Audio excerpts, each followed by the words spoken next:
Sebelum lanjut, admin minta tolong untuk bantu channel ini dengan cara klik subscribe dan aktifkan notifikasi loncengnya karena subscribe kalian akan berguna untuk channel ini. Tolong bantu subscribe. Assalamualaikum warahmatullahi wabarakatuh. Bagaimana tanggapan jenengan Gus jika ada ustadz atau dosen menyatakan kepada kita pilih Al-Quran ataukah fatwa ulama, sedangkan Al-Quran itu bertentangan dengan fatwanya para ulama?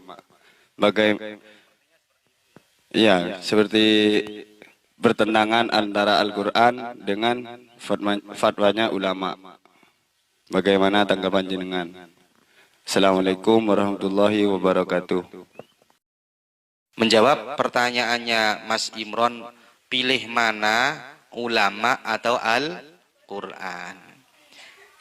Ini pertanyaan yang menyesatkan. Pertanyaan yang menyesatkan, tendensius. Ini pertanyaan yang menyesatkan. Ada upaya menjauhkan kita daripada ulama.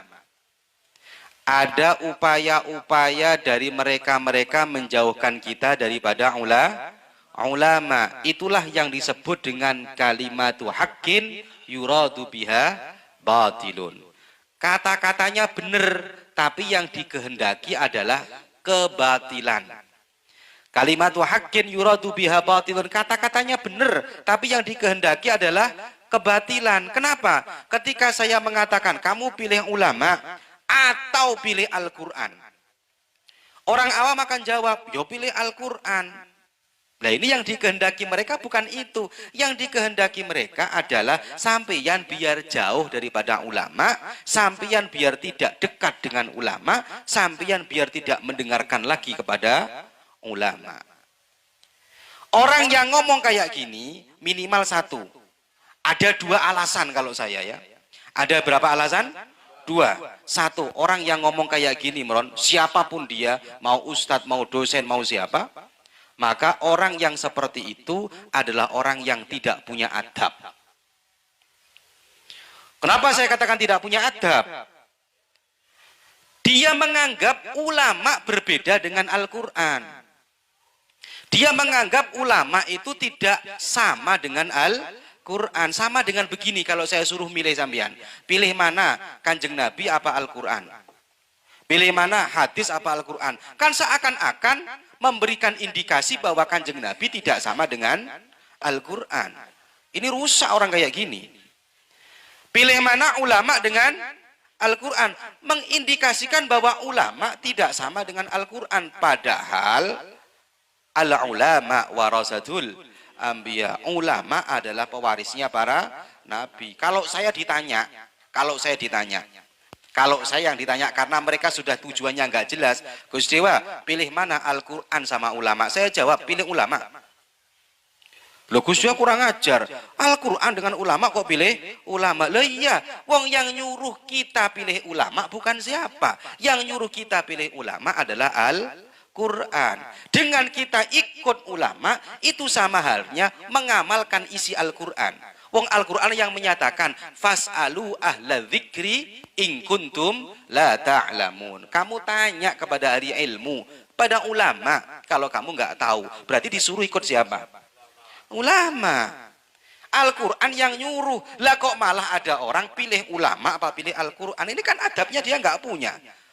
Orang yang nggak punya adab dia membandingkan, mengadu domba antara ulama dan Al-Quran. Wong ulama ini inti sarinya Al-Quran. Mereka yang ditunjuk oleh Allah untuk menjelaskan Al-Quran. Sama dengan ini loh ya. Saya paling pegel ini. Kemarin ada di sebuah desa, ada yang tanya sama saya, Gus Diwa ini ada di sini, Maulid Nabi, gak usah baca sholawat, kata dia. Lo baca apa? Baca Quran. Lo kan biasanya baca tiba, baca sholawat. Iya, tapi katanya nggak usah baca sholawat, baca Quran. Ngomongnya gimana? Ayo, lebih utama mana Al-Quran dengan sholawat? Orang lah susah jawabnya ya. Ngomong lebih utama sholawat, rusak dia. Ngomong lebih utama Al-Quran, ya bener, tapi akhirnya sholawatnya ditinggal. Ini namanya kalimat haqqin yuradu biha batilun. Kata-katanya bener, tapi yang dikehendaki dia ingin menghilangkan sholawatan, dia ingin menghilangkan mauludan. Kalau yang ditanya saya, pilih mana? Sholawat. Kenapa? Kita bersolawat bukan bertentangan dengan Al-Quran. Kita bersolawat karena mengamalkan isinya Al-Quran. Wong memang Al-Quran nyuruh, ya ayyuhalladzina amanu, sallu alaihi wasallimu taslima. Yang nyuruh solawatan siapa? Al-Quran. Sama dengan kemarin saya ditanya, sudah nggak usah tahlil-tahlilan, baca Quran saja. Lu tahlil itu mengamalkan isinya Al-Quran. Tahlil itu mengamalkan isinya Al-Quran, kok malah dibanding-bandingkan antara tahlil dan Al-Quran. Maka kalau saya ditanya, tak jawab karena mereka sudah tendensius pertanyaannya, sudah propaganda untuk menjauhkan kita daripada ulama.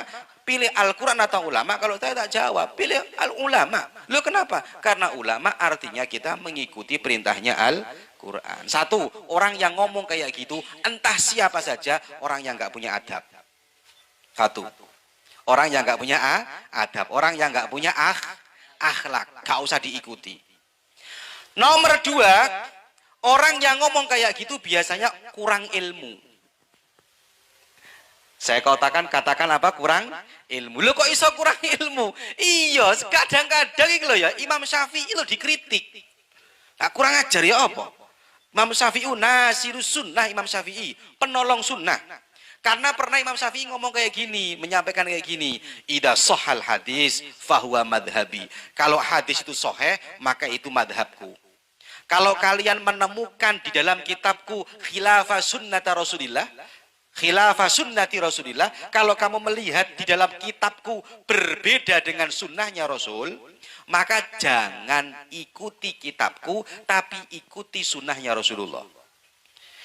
Itu jangan diartikan pas dalam kitabnya Imam Syafi'i ada yang bertentangan dengan Al-Quran, ada yang bertentangan dengan hadis. Ini cara pandang mereka sudah nggak bener. Karena apa? Karena kurangnya ilmu. Contoh gini loh ya, sampean ngomong, sampean punya guru sampean alim, terus guru sampean ngomong sama sampean gini, Cong, saya ini bukan orang hebat, jangan hormati saya. Itu menunjukkan apa? Menunjukkan apa?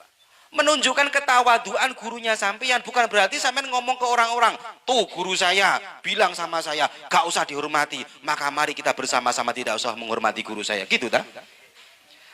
Pikiran mereka ini, saya kadang-kadang heran pikiran mereka yang suka mengkafirkan, ngomong Imam Syafi'i salah.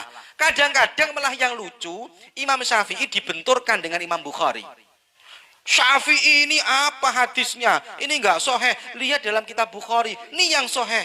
Loh, Bukhari kok dibandingkan dengan Imam Syafi'i? Yo jauh. Wong Imam Bukhari itu mengikuti madhabnya Imam Syafi'i, kok malah dibandingkan dengan Imam Syafi'i? Lah lucu ini saya kadang-kadang ini wahabi kurang ajar kadang-kadang ini. Ini kalau ada orang-orang awam lah wis rusak mereka. Imam Syafi'i ini loh hadisnya agak sahih, dibandingkannya dengan Imam Bukhari. Imam Bukhari mengikuti Imam Syafi'i. Lah lucu kan ya? Lucu kita. Ini orang yang nggak punya ilmu saja ngomong kayak gini. Kalau mereka punya ilmu nggak akan ngomong Imam Syafi'i. Contoh gini, saya itu kemarin ngomong, tahlil itu, tahlil kami ikut siapa? Ikut Imam Syafi'i atau ikut Al-Quran? Ikut Imam Syafi'i atau ikut Al-Quran? Itu kan seakan-akan memberikan propaganda bahwa Imam Syafi'i itu tidak sama dengan Al-Quran. Lah rusak. Setinggi apa ilmu mereka? Berapa hadis yang mereka hafal? Mereka tahu apa tentang usul fikih? Mereka tahu apa tentang istimbatul hukmi, tidak tahu, tapi ngomongnya sudah ngalor ngidul kemana-kemana, rusak ini mereka. Nggak punya ilmu, nggak punya adab. Masa mau diikuti orang yang punya ilmu, nggak punya adab. Jadi ini yang sering disetir kata-kata Imam Syafi'i tadi itu. Jadi kalau saya berbeda, sehingga kadang-kadang mereka ngomong, ini pendapatnya Imam Syafi'i dalam kitabnya, ini pendapat Al-Quran, pilih mana?